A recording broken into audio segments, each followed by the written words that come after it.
ప్రేమ లేనివాడు మరణమందు నిలిచి ఉన్నాడు అని దేవుని వాక్యము సెలవిస్తూ ఉంటుంది. క్రైస్తవులుగా మనము మరణములో కాదు కానీ జీవములో జీవించాలి. అయితే ప్రేమ లేనివాడు మరణములో ఉంటున్నాడంట. అయితే ఎవరైతే తమ సహోదరులను లేదా ఇతరులను ప్రేమిస్తారో వారు మాత్రము మరణములో నుండి జీవములోనికి వెళ్తారంట, జీవములో ఉంటారంట. దేవునికి స్తోత్రం కలుగునుగాక. కాబట్టి ప్రేమ అనేది ఒక క్రైస్తవుడికి చాలా ఇంపార్టెంట్.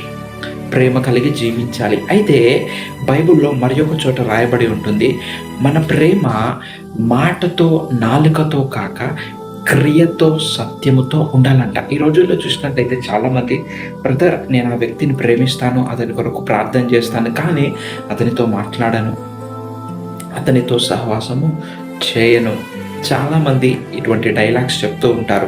వాళ్ళంటే నాకు ఇష్టమే, నేను వాళ్ళని ప్రేమిస్తా, కానీ వాళ్ళ దగ్గరికి వెళ్ళను, వాళ్ళతో మాట్లాడను. ఈ విధమైన ఒక ధోరణిలో జీవిస్తారు. కానీ క్రైస్తవుడుగా నీవు కానీ ఆ విధంగా ఉంటే మరణములో జీవించినట్లే, మరణములో నీవు ఉన్నట్లే. ఎందుకంటే మన ప్రేమ మాటతో కాదు, నాలికతో కాదు, క్రియతో సత్యముతో ఉండాలి. దానికి ఎగ్జాంపుల్గా యేసుక్రీస్తు ప్రభుల వారు ఏమని రాయబడి ఉంటుందంటే, యేసుక్రీస్తు ప్రభుల వారి గురించి, దేవుడు మనలను ప్రేమించింది కాబట్టి మన కొరకు మరణమాయను, తన ప్రాణమును పెట్టెను అని రాయబడి ఉంటుంది. దాని కిందనే కంటిన్యూస్లో మనము కూడా అట్టి వారమై ఉన్నాము, మన సహోదరుల కొరకు ప్రాణము పెట్టబద్దులమై ఉన్నాము. ఇదిగో అటువంటి ప్రేమ దేవుడు మన నుండి ఎక్స్పెక్ట్ చేస్తున్నాడు. ఏదో మాటతో, ఏదో నాలికతో చెప్పడం కాదండి, క్రియతో సత్యముతో ఉండాలి. అప్పుడే నీవు మరణము నుండి